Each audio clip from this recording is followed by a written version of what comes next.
벤처 기업은 대한민국의 희망입니다. 희망의 싹을 틔우는 참 청년들에게 꿈을 주고 대한민국의 100년을 준비하는 분들이 바로 여기에 이렇게 오셨습니다. 다시 한번 바쁘신 시간 내주신 거 감사 말씀을 드리고, 벤처 기업의 활동이 정말 원활하고 마음껏 일할 수 있는 공간을 만들어 드려야 대한민국 경제에 힘을 받습니다. 그리고 100년의 미래를 준비할 수 있습니다. 벤처 기업의 혁신 창업가들이 많이 나오느냐에 따라서 저는 굉장한 그 국가의 부가 달려 있다고 생각을 합니다. 1980년대에 일본이 미국의 유수한 부동산사들이고 또 엄청난 그 헐리우드의 영화사들을 사들이고 할 때 일본이 미국을 다 접수하는 것처럼 그렇게 비춰지고 있었을 때 그거를 한 방에 전환을 시킨 게 스티브 잡스 같은, 빌 게이츠 같은 혁신적인 창업 기업가들이 나오면서 그 전세를 역전을 시킵니다. 미국이라고 하는 곳은 굉장히 자본주의가 발달되어 있고 좋은 기술이나 아이디어가 있으면 자본이 금융시장을 통해서 바로 모집이 되고 그 혁신적인 창업가들, 벤처기업가들한테 배분이 되면서 자본과 기술이 만나가지고 새로운 형태의 기업을 만들어내야 하는데, 그게 바로 구글이고 요즘에 나온 전기자동차의 테슬라 같은 이러한 멋진 기업들이 미국을 대표하면서 여러 나라의 추격을 따돌리게 됩니다. 그때 그 핵심적인 역할을 했던 모든 기업가들이 벤처기업인들입니다. 우리나라에도 벤처기업으로 성공을 해서 유니콘 기업으로 들어선 기업들이 꽤 있습니다. 지금 저는 굉장히 자랑스러운 일이라고 생각을 합니다. 오늘 이렇게 대한민국을 대표하고 있는 우리 혁신적인 기업가들을 모셨는데, 앞으로 지금 나온 이러한 이 혁신적인 기업들이 더 많이 나와야 합니다. 이 토대를 국민의힘은 만들고자 노력하겠습니다. 그래서 지금 벤처기업을 운용을 하시면서 여러 가지 규제 때문에 고민하고 있고, 또 새로운 스타트업을 출발해야 되는데 정부가 제도적으로 또 여러 측면에서 법률적으로 지원할 것들이 있다고 한다면 오늘 다 말씀을 해 주십시오. 저희가 윤석열 정부는 규제 혁신을 통해서 민간 역량을 더 확대시키고 시장의 기능을 민간 중심으로 끌어가기 위한 국정과제를 설정을 했습니다. 그래서 앞으로 여러분들 기업하는데 도움을 드릴 것이고, 바로 여러분들이 새로운 일자리를 만들고 또 기회의 땅을 세계적으로 많이 이 영역을 확대하시는 분들입니다. 그래서 저희 당은 오늘 함께해 주신 여러분들의 의견을 잘 들어서 규제개혁위원회하고 다시 협의를 하게 될 거고요. 그에 대한 결과물들을 또 피드백을 해드리고 추가적으로 더 필요한 게 있으면 늘 여러분들 곁에서 도와드리고 힘을 보태겠다는 말씀을 드립니다. 오늘 모처럼 이렇게 오셨는데 좋은 말씀 다 주시고요. 또 우리 중소벤처기업부를 담당하고 계시는 한무경 의원님이 또 이 중소벤처기업 출신이십니다. 여러분들이 가장 의지하실 만한 분이신데 그 누구보다도 많은 현장의 목소리를 알고 계시기 때문에 오늘 이렇게 함께 하셨으니까 많은 귀한 의견 주시기 바랍니다. 우리 미래의 우리 유니콘 기업 되실 분들을 다 모셔놓은 것 같습니다. 지난번에 또 몇 번 뵀던 분도 있고 또 오늘 처음 뵀던 분도 있고요. 그래서 제가 오기 전에 어떤 아이템을 가지고 창업을 했나 한번 제가 쭉 살펴봤는데요. 굉장히 진짜 반짝이는 아이디어를 가지고 그거를 비즈니스화 했더라고요. 이게 우리가 비즈니스화 한다는 게 말은 쉬운데 이게 참 쉽지 않은 환경인데, 그 어려운 아이디어, 아주 반짝이는 아이디어를 가지고 비즈니스화해서 이미 어느 정도 매출을 일으키는 그런 아주 소중한 기업들이었습니다. 그래서 오늘 이런 자리를 마련해 주신 우리 성일종 정책의장님께 감사드리고, 또 우리 오늘 사무국장님, 이정민 국장님 또 이렇게 함께 해주셔서 감사드립니다. 좀 전에 우리 의장님께서도 말씀하셨다시피 우리가 기업에 있어서 규제는 목을 재는 사슬과 같습니다. 그래서 제가 이렇게 자료를 찾아보니까 김대중 정부 때는 그걸 뭐 기요틴이라는 말도 썼고요. 그다음에 이명박 정부 때는 전봇대, 그리고 박근혜 정부 때는 손톱 가시, 그리고 문재인 정부 때는 에로, 이런 말을 썼는데 우리 윤석열 정부에서는 이제는 그런 말 자체가 사전에서 사라지기를 바라는 마음에서 지금 현재 특히 이게 벤처 스타트업에 거는 기대가 굉장히 크다고 생각을 합니다. 그리고 우리 당에서도 그런 용어들이 앞으로 영원히 이 딕셔너리에서 사라지길 바라면서 우리가 그런 에러들을 발굴을 할 거고요. 최근에 제가 현장에서 이런 이야기 들었습니다. 택시 타다를 금지시켜서 지금 현재 택시 요금이 4,800원이냐? 그나마 4,800원을 주고라도 지금 아무리 2시간을 기다려도 택시가 오지 않는다. 이 원인이 뭐 때문에 그러냐? 그러면서 굉장히 어떤 하소연하셨던 분을 제가 얼마 전에 만났는데요.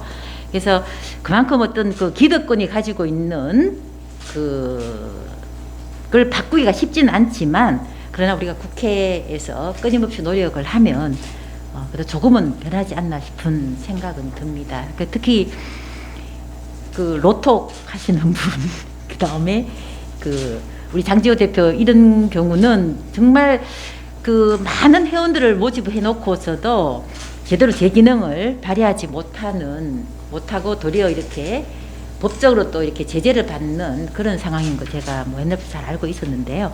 어쨌든 오늘 우리 정책의장님이 계시니까 꼭 하시고 싶은 말씀 있으시면, 우리 정책의장님은 뭐든지 약자를 위해서 발벗고 나서시는 분이십니다. 우리 국민의힘에서 약자를 대표하시는 분이시니까요. 마음 놓고 어떠한 말씀이라도 하셨으면 좋겠습니다. 예, 감사합니다.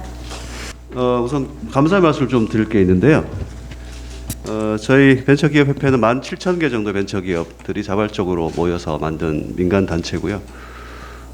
벤처가 새로운 영역, 새로운 기술을 가지고 하다 보니까 지금 위원장 말씀처럼 규제와의 전쟁을 항상 해야 되는 기업군입니다. 그래서 이번 그 대선 때도 벤처 생태계 활성화를 위한 여러 가지 의견들을 전달해 드렸고, 국정과제에 세부 내용까지 포함하면 총 66개의 벤처 협회에서 제안한 과제들이 채택이 되어서 벤처 활성화를 위한 현장 기업들의 기대가 크다, 그런 말씀 먼저 드리고 싶고요. 그 중에서도 가장 중요한 게 지금 오늘 주제인 규제일 거라고 생각합니다. 오늘 기업인들 이제 많이 오셔서 세부적인 내용을 말씀하실 거로 보고 저는 좀 매크로한 말씀을 좀 드리고 싶은데요. 저희가 이제 최근에 이번 정부와 더불어서 제시하고 있는 규제의 3가지 원칙이 있습니다. 언론상에 이미 좀 언급이 됐습니다만, 첫 번째는 이 이제 3가지 원칙에 대한 부분은 저희가 그동안 벤처 기업의 개별 규제를 가지고 입법부, 행정부에 풀어달라고 읍소하고 부탁드리고 했던 내용의 한계성을 느꼈기 때문이라고 말씀 먼저 드리고요. 원칙 첫 번째는 우리가 경쟁해야 되는 기준국가의 규제 수준과 동일하게 가자라는 큰 원칙입니다. 하나하나 제도적으로 법적으로 따져서는 그 속도가 새로운 산업이 발생하고 우리가 경쟁해야 되는 그 국가들의 기업들과의 경쟁을 도저히 이길 수가 없습니다. 그래서 예를 들면 미국이나 중국처럼 그 국가를 기준국가로 삼고 그 국가에서 허하는 건 허하고 금지하는 금지해라. 그 국가들도 많은 이익단체들과의 컴프로마이즈를 통해서 룰들이 세팅되지 않았겠습니까? 그래서 우리가 또 잘 해왔던 것이 물론 퍼스트 무버가 되면 좋겠습니다만 패스트 팔로우는 잘 하니까 그런 기준 국가를 정하고 그 국가의 기준을 따르자. 첫 번째 원칙이고요. 두 번째는 세부적으로 그 규제의 찬반을 논하는 자리에 민간 전문가들이 대거 배치가 돼야 된다는 것입니다. 기존 규제라고 이제 기업들이, 특히 벤처 기업들이 힘들어하는 부분들이, 기존 법령 체계는 예전 산업을 대상으로 해서 만든 체계이기 때문에 하나하나 조문들이 다 벤처 기업들한테는 발목을 잡을 수밖에 없습니다. 그런데 그걸 민간의 기업인들이 아닌, 민간 전문가들이 아닌 또다시 관료와 공공 영역의 분들이 기준이 맞다 안 맞다를 논의하는 건 굉장히 난센스다. 이런 그 생각을 가지고 있고요. 그래서 두 번째는 최종적으로 판단은 그게 위원회든 어떤 기구이든 간에 민간 전문가에 의한 판단을 또 따라야 되겠다. 이거는 이번 정부의 민간주도 정책과도 부합되는 기로 생각됩니다. 세 번째로는 정부조직법 안에 그 지금 국무조동실, 국조실이 규제 컨트롤 타워 역할을 하고 계시고요. 또 각 부처별로도 또 열심히들 하고 계십니다만, 국조실이 현재와 같은 기능으로는 타 부처와 법을 가지고 있는 타 부처와의 논의에서 어떤 헤게몬을 잡을 수가 없습니다. 그래서 제가 감사원 수준의 기능을 국조실이라고 하는 규제 개혁과 관련된 컨트롤 타워에 부여를 해서 거기서 결정된 부분을 부처에 따르도록 하는 이런 이제 가버넌스가 필요하다. 요 세 가지 원칙을 최근에 말씀드리고 있다는 말씀 먼저 드리고요. 마지막으로 한 가지만 덧붙이자면 규제가 반드시 나쁜 것은 아닙니다. 이제 시대적으로 흘러가는 그 법률의 그 시기성의 문제인데요. 이 부분들이 적어도 우리 창업기업가들이 혹은 창업을 꿈꾸는 예비 창업자들이 예측 가능하도록 하는 규제 이런 부분을 좀 정비됐으면 합니다. 이런 기존 교육과 마찬가지로 해서 그 예측 가능성이라는 건 최근에 여러 가지 뭐 인공지능이라든지 솔루션 것들이 많이 플랫폼화 될 수가 있는 영역이기 때문에 예측 가능성들을 현장에 있는 기업들한테 제발 좀 실시간으로 규제가 어떻게 바뀌고 있고 무엇이 규제가 아닌지에 대한 부분을 인지하도록 하는 그런 시스템이 중요하다. 이 말씀 마지막 드리고요. 뭐 나머지 기업분들 말씀하시고 저 양보를 좀 하겠습니다. 네, 저희는 인공지능 그리고 코딩 교육을 하는 앨리스라는 기업이고요. 저희는 카이스트에서 시작해서 현재 뭐 서울대, 카이스트 주요 대학교의 플랫폼 코딩 실습 플랫폼으로 활용이 되고 있고, 뭐 최근에 주요 기업들 대기업 한 90% 이상이 저희 걸 도입해서 운영하고 있습니다. 다들 아시겠지만 이제 100만 인재 양성 그리고 특히 개발자 부족한 상황이 계속되고 있어서 코딩 교육이 굉장히 중요한 상황이고, 다만 이 어려운 현장의 더 어려운 부분은 결국 교사가 부족하다라는 부분인데요. 그 교사 부족 부분에서 가장 중요한 부분이 결국 정보교사를 어떻게 육성하고 평가할 거냐라는 부분이라고 생각을 합니다.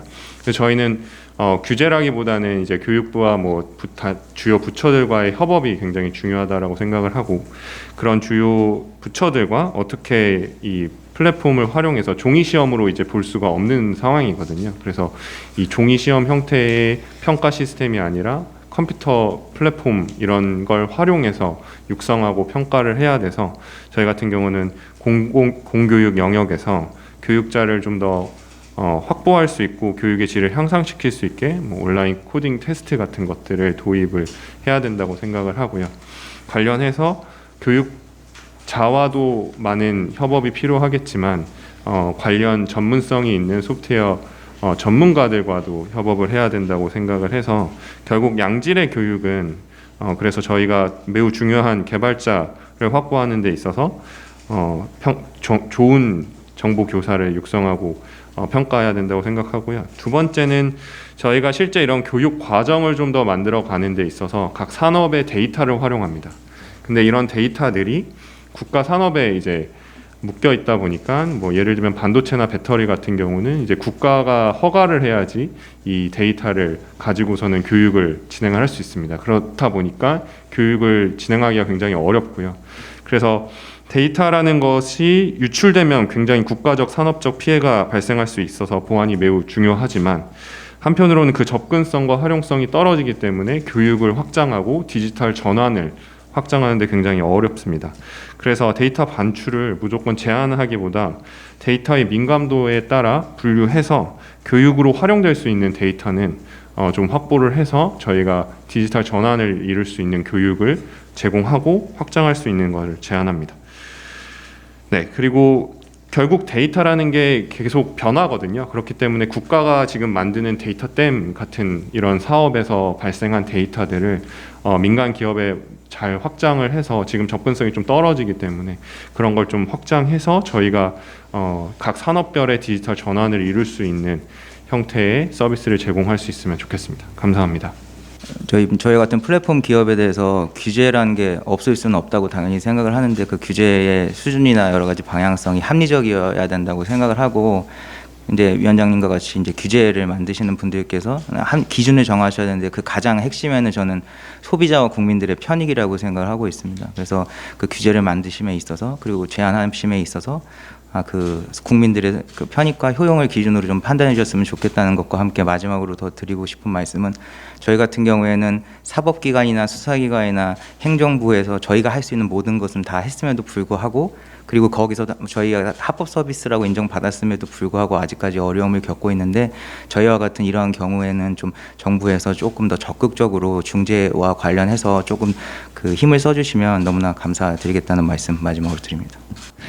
닥터나우는 지금 비대면 진료 시스템을 지원해주는 회사이고요. 비대면 진료가 지난 30년간 사실 시범 사업만 하다가 코로나로 한시적으로 허용이 됐습니다. 벌써 3천만 건을 넘어설 정도로 정말로 국민들의 삶 속에 깊이 자리 잡게 되었는데요. 근데 다만 한시적이다 보니까 이 규제 애로가 굉장히 많습니다. 다만 우리가 이번에 국정과제로 비대면 진료 제도화가 들어갔기 때문에 제도화를 기대를 하고 있습니다. 그래서 현재 OECD 국가들 38개 국가들 중에 대한민국을 제외한 37개 국가가 다 비대면 진료를 제도화를 했고 G7 국가는 초진부터 비대면 진료를 하고 있습니다. 그래서 이런 부분에 있어서 제도화에 많이 도움을 주시면 감사드릴 것 같습니다.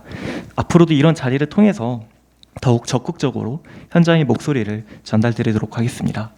마지막으로 저희가 같은 스타트업들은 사실 이런 목소리를 들어주는 자리가 많지 않은데 이렇게 초대해 주셔서 진심으로 감사를 드리고 또 앞으로도 이런 자리가 많이 생겼으면 좋겠습니다. 네, 자세한 말씀은 잠시 후에 말씀드리도록 하겠습니다. 감사합니다.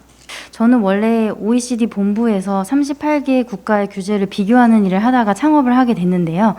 아까 말씀하신 대로 여러 나라들을 비교해 봤을 때 대한민국만큼 빠르게 벤처가 크고 있는 데도 없는 것 같습니다. 대신 규제도 그 속도에 맞춰서 같이 풀려가는 것이 필요한데 저는 오늘 말씀드리고 싶은 부분은 특히 미국에서 같은 경우는 민간 기업을 키워주는 데 있어서 정부와 국회 역할이 굉장히 많았는데 레퍼런스의 고객사로서 되는 경우들이 굉장히 많았거든요. 그래서 레퍼런스가 돼주고 뭐 CIA든 국회든 민간 기업의 스타트업의 것들을 써주면서 레퍼런스가 돼서 글로벌하게 나가는 데 있어서 충분한 힘을 받을 수 있도록 해주는 것들이 많았습니다. 근데 아직까지 정부에서는 정부가 스스로 플랫폼을 만들고 공급자로서의 역할을 많이 하고 있기 때문에 같이 민간을 키워주는 것이 필요하고 글로벌하게 나아가는 것으로 시각을 가져가면서 산업을 키우는 것이 굉장히 중요한데 공공과의 경쟁이 된다거나 하는 부분이 없도록 하는 것이 좀 필요할 것 같습니다. 그래서 저희는 오늘 이렇게 만나게 된 것에 대해서 감사하게 생각하면서도 스타트업들이 코디스 쓰면서도 굉장히 규제 이슈들이 있는데 어떻게 그거를 포뮬레이션 해가지고 전달해야 될지도 모르는 데들이 되게 많거든요. 그래서 그런 채널들이 계속적으로 구축된다면 지속적으로 관련 각각의 이슈들에 대해서 전달해 드릴 수 있지 않을까 싶습니다. 감사합니다.